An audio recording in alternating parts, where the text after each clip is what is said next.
Western mythology has been more about things like hunting for gold and stuff like that, whereas the Eastern mythology has been more about finding, not to yourself, but it's been more about things that are like knowledge and things like that. So it's with actual alchemy, the roots of it and stuff.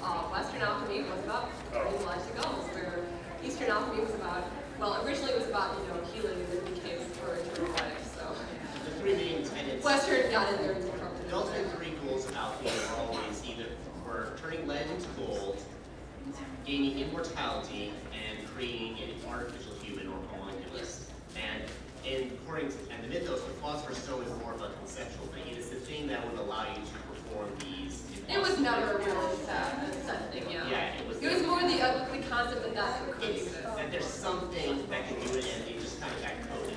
In fact, a lot of all the symbols you see in the transmutation circles are actual alchemic symbols that pretty much stand for what you are trying to accomplish. The only real difference is normally they use those for the sake of encoding formulas so that way their language is not identified, while in FMA it has actual real-world applications. And it is actually, I was reading something, and it's actually possible to, they think it is, to make a philosopher's stone. By using, I don't remember which transition metal it was, but the problem was it's so heavy that that would be a problem. Oh yeah, and I did read something where they did find a way in order to turn, they have turned lead into gold. They have actually done this. They managed to adjust this atomic structure. The problem is that it takes so much energy in order to do it. The amount of what you get back is like a fraction of what it costs to make in the first place. What were the properties that philosophers would use to make it? It would, well, Like, if you say they would have it, like, it would like have different properties of different elements. So it was more like an all-encompassing element than it was. Yeah, because like you can have, like I said, the different properties. So you mean like the stone itself could basically be used as It would be like it has the properties of gold, but also has the properties of lead, and also Yeah. has the properties of silver. Like all sorts of different. So it'd be just basically using it, instead of having each specific element, you would have one thing to use for all. Unfortunately, even though, like she said, they did say it were The element that they is, it's not a naturally found. most elements. Alright, we have a hand in the air.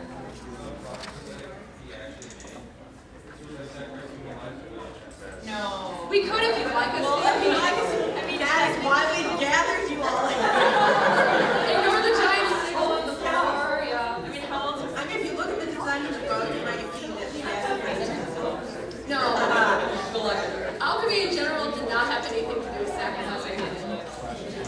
Alright, I see a hand up and a yellow hat.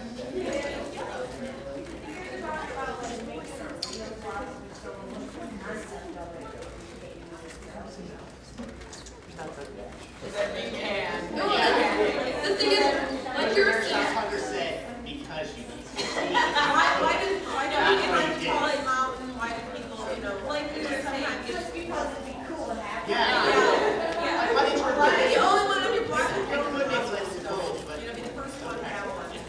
Like we were just saying, the reason they want to make it is because it has so many different properties of different elements, and for her it'd be like her chemistry lab. it's probably still useful in very limited things. Like, very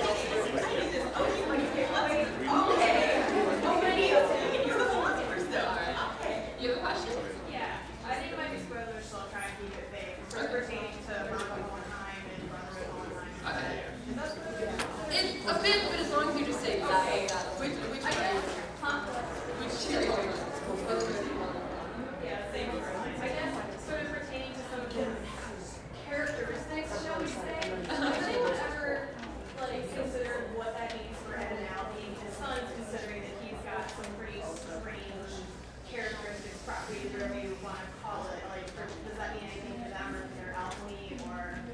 I mean, obviously, children do tend to resemble their parents in some ways. I mean, this is my mother right here. I don't know if you can tell.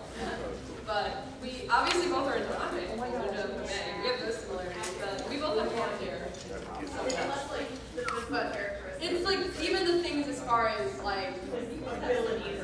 that's just it. It comes down to it where, like, well, with that, once again, she has shoulder problems. I am having back problems now. So it I think there's no matter what, there's Well, I mean, even the fact that in the series, both and now, we got child very young. yeah, And it seems to come very natural to them. and obviously with their father and everything, so.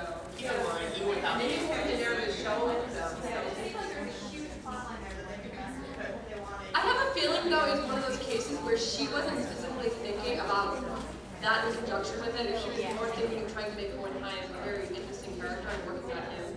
Plus, you think back to the history of Hohenheim, he was pretty talented with alchemy to begin with. Yeah. I've seen other hand. Would they edit out necessarily very big set or traits that Hohenheim acquired after his war?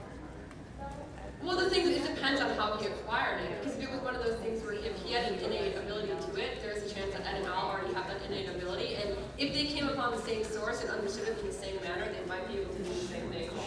But it doesn't necessarily mean they will. And in fact, there is a chance, I mean, if you think about genetics, It's just like, you know, when you talk about psychology, how, you know, the figures, some of it's innate, some of it's based on your environment, and obviously Hohenheim wasn't around much for them, so they really didn't I have. mean, indirectly, he had a lot more influence on them than he meant to, I think. Because obviously, it's where, you know, Well, they were looking at they promised them. so he did influence a lot of what they were doing, but just it wasn't a very direct influence. So it's more likely than if they were trying to specifically stray away from it, I think they would probably be more likely to stumble upon it by accident.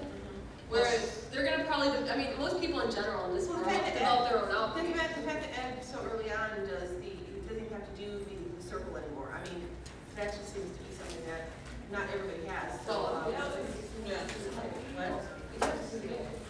Or you're like a story drawn on your phone. But let's also remember, but if you look at them, it's pretty clear that you can look at it as a town of alchemy, but if you look at Ed and Al, they're just playing smart. Period. Yeah. They're just they're incredibly intelligent. They just decide to apply their intelligence. And obviously with I'm not sure they wanted to be engineers or, you know, bankers or whatever. yeah, but I mean, Yeah, so I'd be great at most that. alchemists in general, besides Kimberly, have he just likes little things.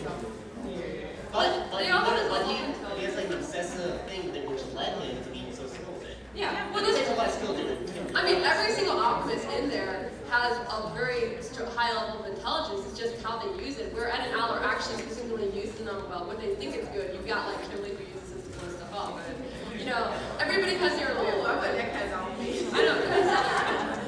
I can think of something that I blow up. I think some people like to blow up. I watched all Brotherhood and read manga, everything, and they never really got into toys except for Man of Prisoners. Yeah.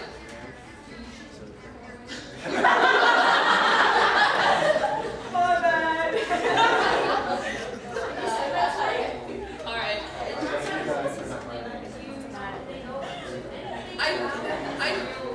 No, I think in the case of Roy, it was important to know that he didn't have a tie with a really strong tie with his original family, but that he still had his own, what he considered family, and that more so his part of his past that was more important had to involve Hawkeye more than it involved anybody else.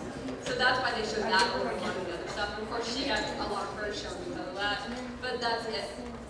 When it's not that important to it, yeah, you really don't. There's not a lot of backstory you get on a lot of the characters. I mean, Ed and Al, obviously, they're the main characters, but if you think about it in general, even the way they introduce like the backstory on Winter, it's literally verbally told to us. We don't see it. And with Riza and Roy's relationship, we actually do see that, but still, there are pieces that are missing, and later on they verbally explain the pieces that are missing.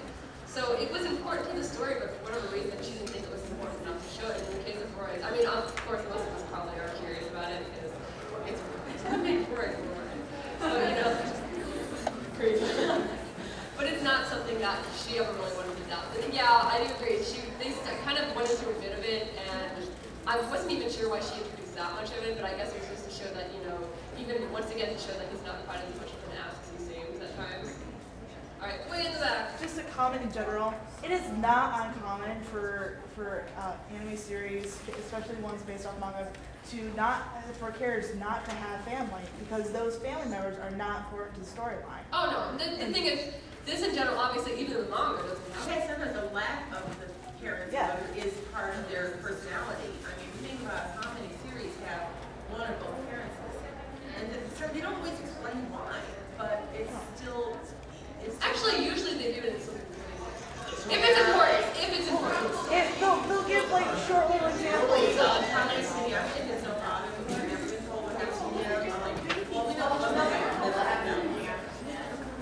So anyway, I should just talk about it. No, but yeah, there are several animes or mangas where you see where one of the people will not have a family or something, and they'll actually explain it, but then there's plenty where they don't explain it because it wasn't important in the story. It's actually explained very symbolically in Full Metal Alchemist why all these different stories that happen, where they burn down their house. The whole point of why not having a main character that's going on adventure, have family or friends or anything, is because those things tie the character down to their home. They can't really go out and save the day if you have to worry about kids. And in the case of Roy, he had a lot to do. He would have had a lot more to lose. He luckily was able to keep the things that were most important to him really close because he had like reason of joining the military and stuff like that. And it comes out in the story how his ties with his subordinates, can come back to bite you, and exactly why it's only. Yeah, we saw many times that suffer from that. But so it is understandable. Alright, anybody else have anything? If you do, you have to raise your hand higher. Because we're short. Alright, I see a hand. I don't think it's actually true enough, but there's a manga and those are like, it went from did fallen to being and back to the being. Okay, were you reading, was it reading scanlations online? Were you reading the actual? It's probably one of the, well, usually if you see a translation change, it was because the Japanese asked it to be changed. If that's the case, then it's... on the same source though? Yeah. Okay, if it's scanlations, might just been different. Scanlations is the translator the way they do it. If it's the the actual literal biz books, I didn't know. well, you're talking the physical biz books, the books by Viz, I think that's what it out. If it's in there, actually, once again, it's probably the same thing. They do usually try to keep the same translator for a lot of manga, but it's impossible. What they tend to do, though, is more than anything have multiple adapters working on it. So you might have somebody send the script to the translator's translated, hand it to the editor, who's basically like an adapter, who looks through, changes if there's like, looks for grammar. For a while, they would take every Japanese Japanese component and stuff out and put an English one inside. They don't do that quite as much anymore. But so yeah, they look for continuity things and make sure it's a clean script. But it can go through multiple editors. And it can also go through different ones. So if you have if the translator could have been using the B both times, but one of the times she gave it to a different adapter and they used B or something. Or it was just the editing on that side. I mean, I don't know if it was the books are on that scan. the scanlations, I can guarantee you do them. I've noticed, heck, I've even changed names, and I'm a scanlator myself, but when I translate stuff, I have had a tendency to have to change names, not because necessarily that they were wrong or whatever, but it was like after a couple times, you're like, oh my gosh, I misspelled their name. And so like the first 3 chapters are out, there's somebody, and then somebody, and like I know we have multiple groups doing it. Like a series I do, there's a character named Calmina. I've always translated her name as Calmina. Another group was calling her Carmina, which I just didn't like at all. But There's no L, there's no G. yeah, so unfortunately when you're dealing with Japanese to English, unless you have the mangaka literally setting out like they have before in some series and say, this is how you spell the name in English. It is really hard to